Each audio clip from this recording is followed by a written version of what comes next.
Hello everybody, how's it going? So welcome to my review of One Piece chapter 1082. Very simplistic chapter, so let's get right into it with the cover page. Simple cover request with Chopper mistaking Zeus for a piece of cotton candy because he's munching on Zeus.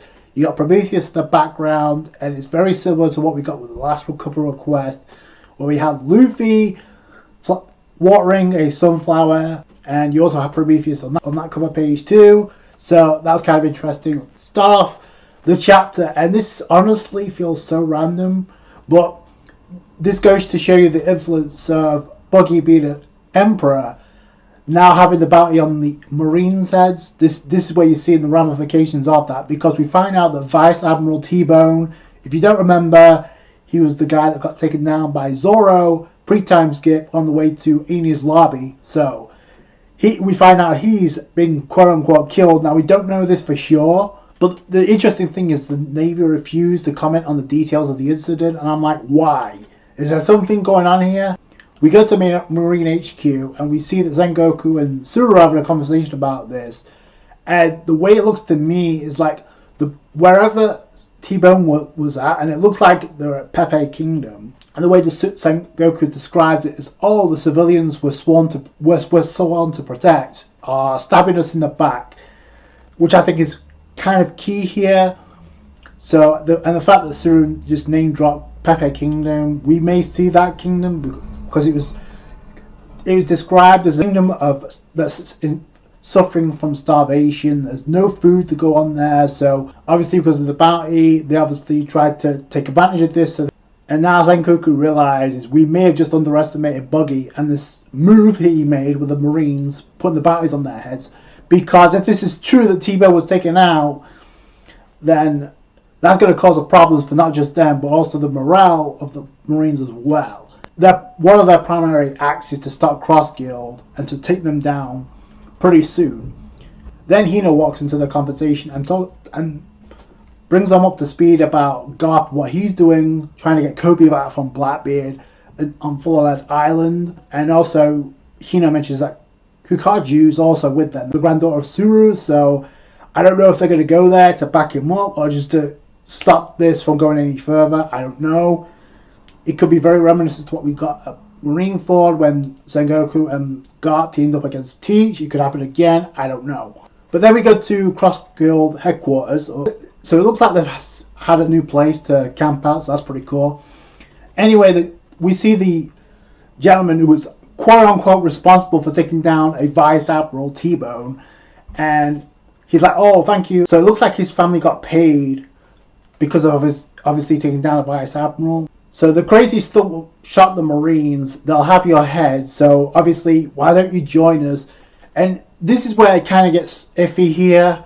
Like, okay, so there's more than meets the eye here, which I can kind of see why people think this is like kind of like a setup here, because the way he describes it, even if I can't ever see my family again, it'd be better than watching them die of starvation. I don't think for a split second this guy was physically capable of taking down a Vice Admiral.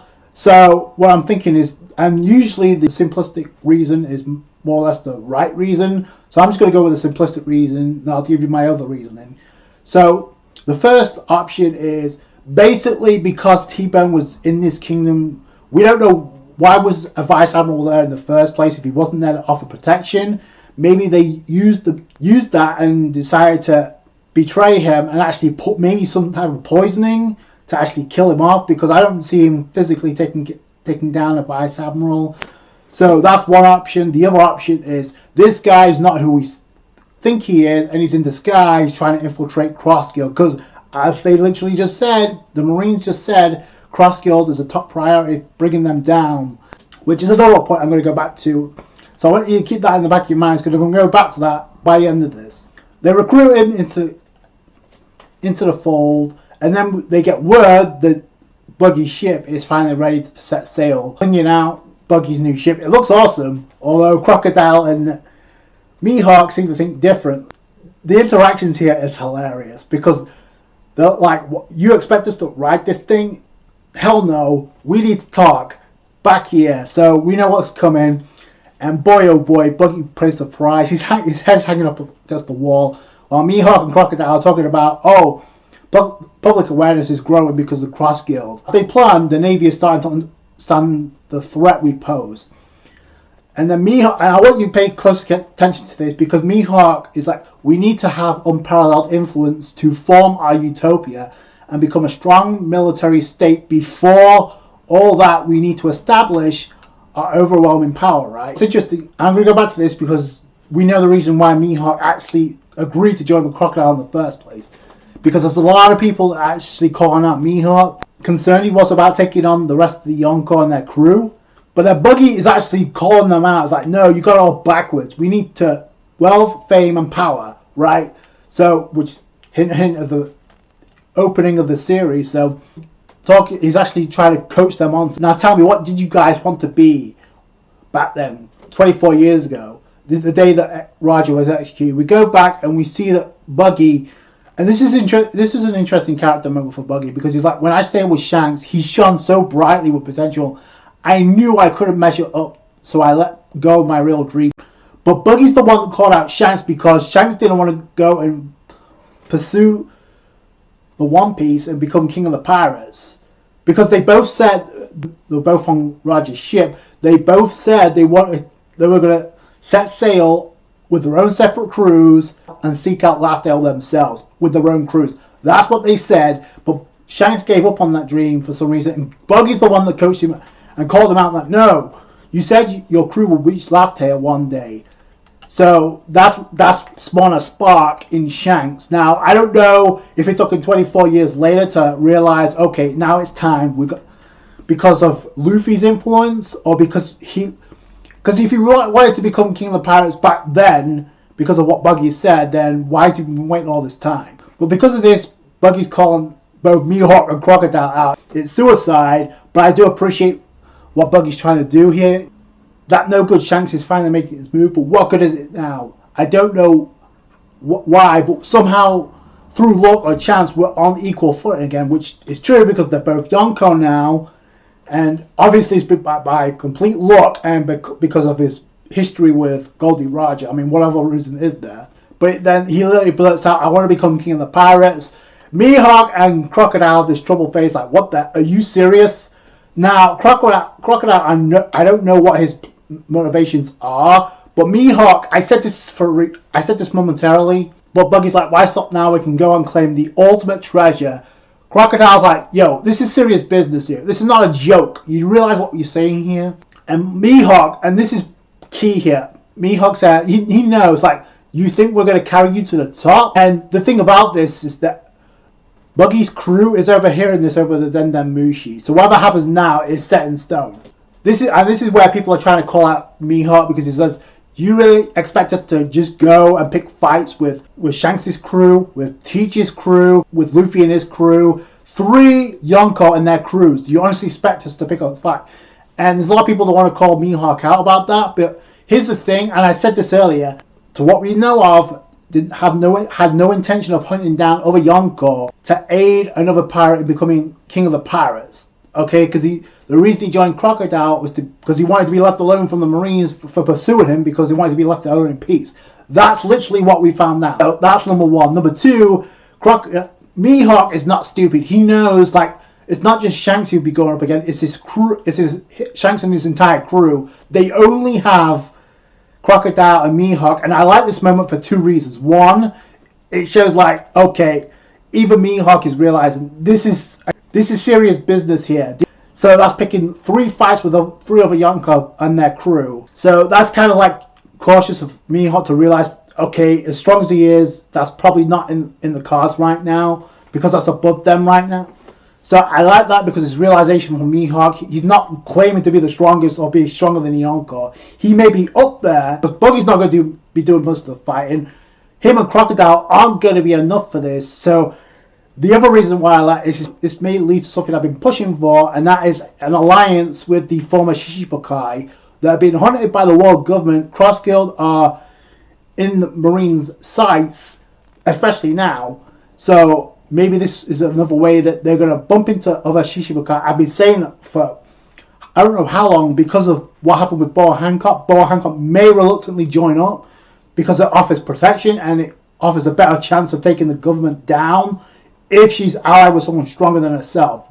So we may get that, and I'm going to go back to that in a minute because there's another possibility. But we cut from there, and like I said, it's been overheard on the Dendamushi. So the crew's like, Buggy's crew's like, yeah, let's do it.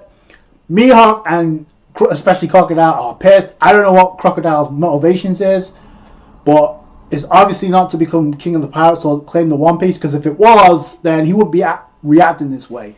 Plus, because we've seen this so much with the Dendamushi, I wouldn't be surprised if it was hacked by the Marines and they overheard this. So that's something to keep in mind. It literally cuts from there to Kamabaka Kingdom, or Kamabaka Queendom, where we see a ship and we see vice captains of the Revolutionary Army, and we get a description of which vice captain represents which. So we got Ushano, who's the captain of the West. We got Airu, who is the East Army, who's Bella Betty's subordinate. So Ushino's Morley's subordinate, Airu's Bella Betty's subordinate, Gimbal is Lindbergh's subordinate, which is pretty cool. So he's the vice captain of the South, representing the Revolutionary Army. And finally, you got the vice captain of the North Army of the Revolutionary Army, Jiron, Karasu's subordinate. So that's kind of interesting when you consider each of their designs. I mean, Gimbal looks like a complete, not rip-off of Humpty Dumpty. Obviously, Airu's the one that stands out the most because of her design. Obviously, she has a mechanical arm, so that's pretty cool. It kind of reminds me of Kid, so I kind of want to know that story. So we see Dragon and we see Ivankov, and they're celebrating because Sabo has returned, alive and well. I mean, the theories have been put to rest. Sabo is alive, he's not dead, he wasn't killed off. We find out there's the Lelusian ship that Sabo sailed on, so and there's residents of Lelusia Island that was vanquished because of Imusama's attack, and we see Moda there, which is pretty cool. The fact that she's with Sabo and she had a connection with Ace in the cover story, so that's actually pretty cool. And then Koala, who's the happiest of the bunch, although you literally see Koala trying to kick Sabo. Sabo's dodging, but in the next panel, Koala's like literally holding on to Sabo for dear life, like crying because obviously he made her worry. And Sabo confirmed this, like he wasn't even on the island. So, but he did receive some damage. So that whatever that weapon was that Imusama unleashed, that wiped Lucia Kingdom off the map, was no joke. However, I will say that doesn't really paint a good picture for Imusama or that weapon. A lot of people want to claim that's an ancient weapon, Uranus. If that's the case, then that's not really a good look. And it's cool that Bella Betty recognized these people because she was there to actually recruit them and to motivate them. And Moda's the one that literally bumped into Bella Betty, literally. So they're going to join the Revolutionary Army. That's pretty cool. Then there's this a serious conversation between Sabo, Ivankov, and Dragon. Dragon tells Sabo about what happened with Kuma, and obviously, so I don't know what's going to happen with that because he's obviously on Mira Jose. And Dragon points out maybe it's something to do with a program that was in place inside him while he was a slave for the Celestial Dragons. I don't really buy that because there has to be another reason why he returned. So I don't know if they're going to go back to try and retrieve Kuma. But Sabo's about to spill the beans to Dragon about really what went down. And the thing about this is, like, the world government, they can't do shit. Even Sabo can't do shit about this because there's no Dendamushi call to hijack. So whatever Sabo's about to tell Dragon in person can't be hijacked. So there's nothing even Sabo could do about this unless he found a way to follow Sabo.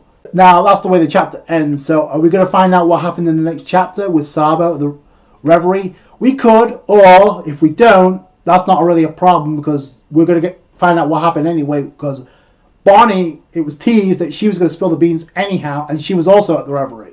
So that's not too much of a problem. And plus, she really doesn't have a ship right now. In fact, she's one of 3 members of the Supernova that doesn't have a ship anymore. It got munched on by the sea monsters that was created by Vegapunk, so she doesn't have a ship anymore. So how's she going to escape Egghead Island? If she's going to escape, she's going to spill the beans of what happened on the Reverie. It was teased, like I said, at the beginning of the arc, so I don't know why we would tease that if it's not going to happen. Sabo could fill in Dragon, but the question is, if once he fills him in, what's Dragon's move going to be? Because with the exception of Kuma, the Revolutionary Army are pretty much at full force here. So are they going to invade Mirajose, or are they going to go to Egghead Island like I suspect, because Dragon has a history with Vegapunk. So that's something to keep in mind. Now I want to go back to because of Mihawk saying that he's cautious about taking on Shanks' crew, Blackbeard's crew, and Luffy's crew, understandably, because right now it's only the three of them plus Buggy's crew, which, let's be real here, it's not enough. As strong as Crocodile and Mihawk are, and this is why Mihawk said what he did. And like I said, I like this because this may lead to what I've been pushing for, and that's an alliance with the Shichibukai, because they're also all being targeted by the world government. Chapter we found out Law and Bepo escaped the clutches of Blackbeard, unless they're being pursued by Blackbeard, who I don't think has a ship, because they literally said, oh, they got away by water. Crap, we can't go after them. Like, why not? If you have a ship, go after them. If they don't, I'll be kind of thinking who Law could bump into. The first option to me is possibly Cross Guild. The other option is Bo Hancock's and her ship, because she literally said she can't stay on Amazon Lily, but she also wants to see Luffy again. So that's a possibility. That'd be a hell of an addition to Cross Guild as well, because they don't have enough manpower right now.